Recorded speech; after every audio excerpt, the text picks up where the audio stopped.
Hey, good afternoon, dear viewers. It's me, TK, your coach on the rocks, or maybe a coach in the clouds, looking at where I am. So, thank you for being here. If you're here, give me a wave, or a shout, or a thumbs up. Hopefully, I'll be able to see your comment. Today, I wanted to talk about something that I find interesting. So, what's happening for me is I'm working on a big workshop next week, which we're doing as Humble Associates in person. Um, and for an interesting client, I think I'm really buzzing for this. It's going to be a great opportunity. But I was thinking about a healthy mix between in-person and virtual workshops. And I don't want to get into a debate on which one's better, although some people believe it's a no-brainer that the physical one is much greater. And I think, yeah, absolutely. I think Bentley is usually much better than a Volkswagen, but their prices differ, and the cost and everything that you have to go through to get a very high-end luxury car versus a volume car, are they necessarily worth it? But I don't think it's a fair comparison because there is one thing that a virtual workshop does better, which is you have a nearly perfect control of your own environment. I've just been talking to our clients about, the setup, the room, the logistics. Can we stick stickies to the wall, stuff like that? And yeah, it's it's stressful. I've had so many, situations where it was incredibly difficult to get things. Like we had one hotel that said that no, you can't put any painter's tape on the walls. We had to find like a special tape that's really gentle. It's quite expensive actually. I'm happy that we have it, and they finally let us do that. Whereas with Miro, Zoom, or Teams, you can prepare what you need perfectly.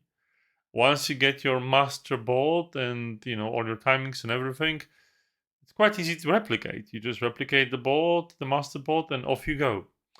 And you know exactly what will happen in terms of the logistics. Of course, the people are different, but then as a facilitator, you have the mental space and capacity not to stress about all the logistics. Now, obviously, one might say nothing can replace the buzz of in person workshops. But I wanted to point people at costs.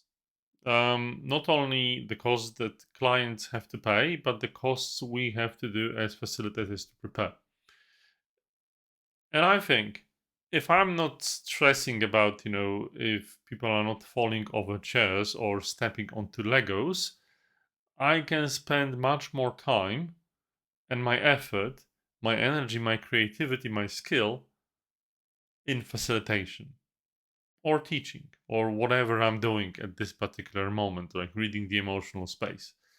I think it's quite important, and you can get, quite a quality from a facilitator that's well embraced that.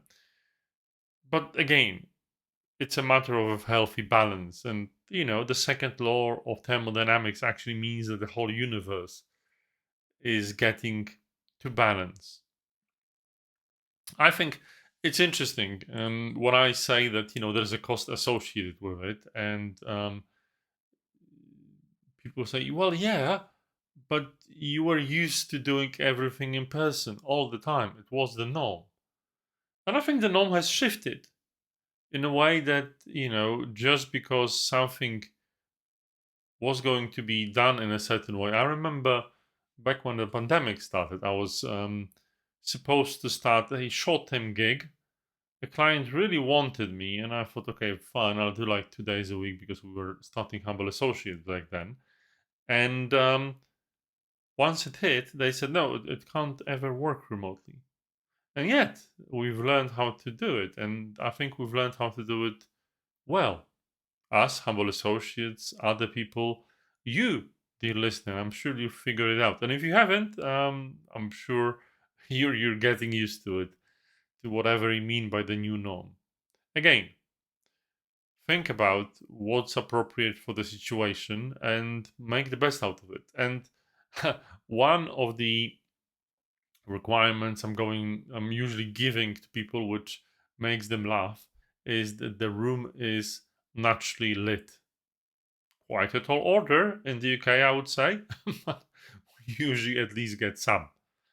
Actually, the workshop's in the Shard. There's plenty of great windows, amazing views.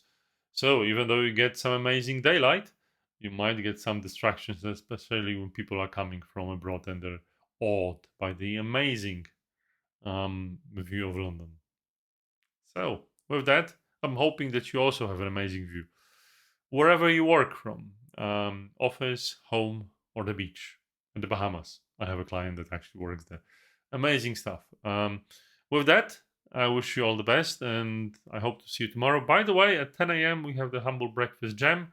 Join us. Go to our LinkedIn profile. You'll see it, and I'll see you soon.